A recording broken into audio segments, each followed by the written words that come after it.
दिवाळीच्या लक्ष्मीपूजनाच्याच दिवशी शेतकऱ्यानं आत्महत्या केल्याची माहिती समोर येते। दिवाळीतच शेतकऱ्यानं टोकाचं पाऊल उचललंय। छत्रपती संभाजीनगरमधील वाहेगाव इथल्या शेतकऱ्यानं आत्महत्या केली। अंकुश रामभाऊ शिंदे असं शेतकऱ्याचं नाव आहे।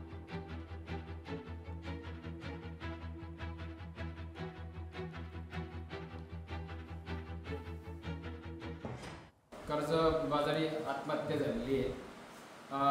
शासनाने अनुदान टाकलं नाही आणि माझे दाजी त्यांनी आज विश्वून आपली जीवन संपवलं।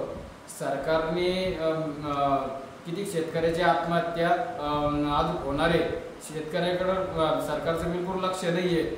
आज माझ्या फॅमिलीतून, माझ्या कुटुंबातून आज माझा आधारस्तंभ अंकुश रामभाऊ शिंदे यांची आज दीपावली दिवशी आत्महत्या करण्याची वेळ का आलेली आहे। सरकार आज झोपलेलं आहे। सरकार कधी जागा होतंय, कधी शेतकऱ्याच्या बाजूने उभं राहणार आहे सरकार। लोकशाही मराठी ऐका, पहा, जागरूक रहा।